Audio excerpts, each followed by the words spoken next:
കുണ്ടംകുഴി ശ്രീ പഞ്ചലിംഗേശ്വര ക്ഷേത്ര ആറാട്ട് മഹോത്സവത്തിന് തുടക്കമായി. കൊടിയേറ്റ ചടങ്ങ് നടന്നു. ശ്രീ പഞ്ചലിംഗേശ്വരൻ കുണ്ടംകുഴിയപ്പനായി ഭക്തരക്ഷ ചെയ്യുന്ന ദക്ഷിണ കാശി എന്നറിയപ്പെടുന്ന പുണ്യപവിത്ര സന്നിധിയായ കുണ്ടംകുഴി ശ്രീ പഞ്ചലിംഗേശ്വര ക്ഷേത്ര ആറാട്ട് മഹോത്സവത്തിന് ഭക്തിയുടെ നിറവിൽ തുടക്കമായി.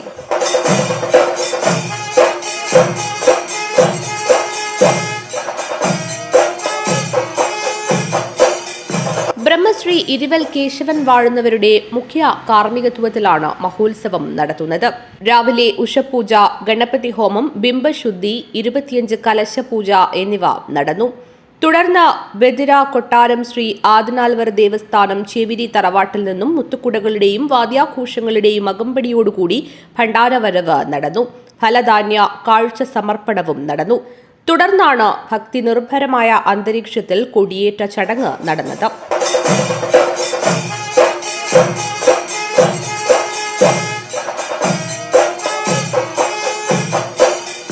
ചടങ്ങിന് ശേഷം കലശാഭിഷേകം, മഹാപൂജ, പ്രസാദ വിതരണം എന്നിവ നടന്നു.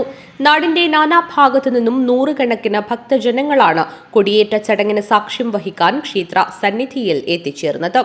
ഞായറാഴ്ച രാവിലെ മുതൽ വിവിധ പൂജാതി കർമ്മങ്ങൾ നടക്കും. രാത്രി 6:30 തിരുവാതിര അരങ്ങേറും. 15 ബുധനാഴ്ച വൈകിട്ട് 4 മണിക്ക് ആറാട്ടുബലി. തുടർന്ന് ആറാട്ടെഴുന്നള്ളത്ത് നടക്കും. News bureau, Kundamkuzhi.